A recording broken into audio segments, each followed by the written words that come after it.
लेकिन मैं आपसे सुनना चाहता हूँ क्योंकि आपकी बातों पे लोगों को ज़्यादा यकीन होगा।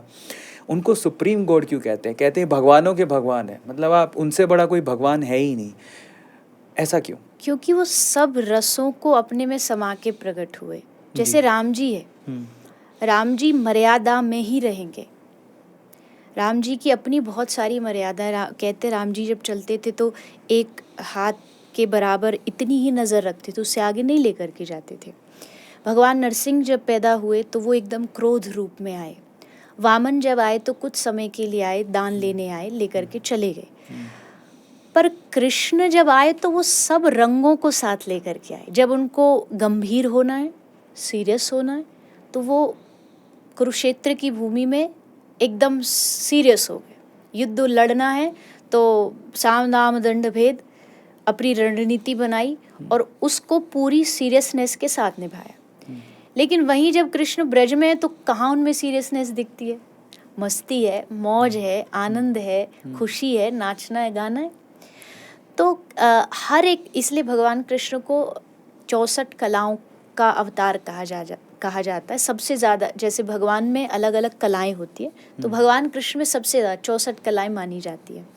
वो उनमें है, वो और किसी में, इसलिए वो पूर्ण अवतार है, पूर्णता है। सच्चाई, सत्य की बात आएगी तो वो पूर्ण होंगे। झूठ भी बोलेंगे तो पूरी पूर्णता से बोलेंगे उनका झूठ भी सच है। जैसे भागवत में एक श्लोक आता है मिट्टी खाने का, जब भगवान कृष्ण ने मिट्टी खाई जी। तो जब मिट्टी खाते हैं तो यशोदा मैया ने पूछा तूने मिट्टी खाई? तो भगवान कृष्ण ने कहा नाहम भक्षित वानम्भ सर्वे मिथ्या भी संशिना। तो इस संस्कृत के श्लोक का मतलब नाहम, नहीं खाई।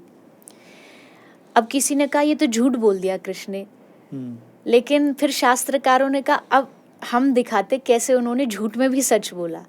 तो संस्कृत में व्याकरण में संधि विच्छेद होता है वर्ड्स का, तो ना को अलग कर दिया।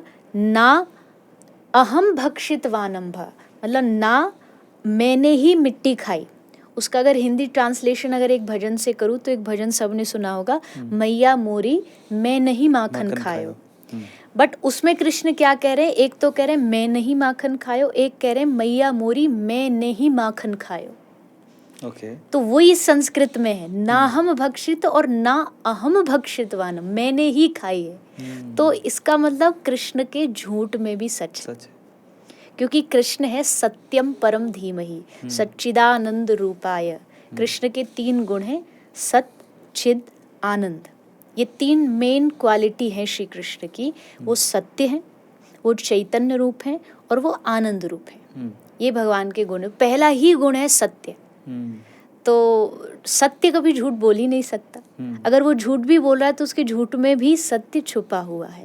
तो ये है कृष्ण। मेरी नज़र में मुझे लगता है सब रंगों को समेटे, 9 रस होते हैं, 9 रसों को समेटे हुए श्री कृष्ण इस धरती पर अवतार लेते हैं। और वो इसलिए लेते हैं क्योंकि उनको लगा ये मनुष्य का मन बहुत चंचल है। इसको कह दिया जाए कि आँख बंद करके बस एक शांत भगवान का ध्यान कर तो भटकेगा। तो मैं इनको कुछ ऐसी लीला देता हूँ जो थोड़ी चुलबुली हो, जिसमें थोड़ा रस हो, थोड़ा हंसी हो, थोड़ा रोना हो। तो ऐसी लीला इनके मन को जल्दी पकड़ेगी।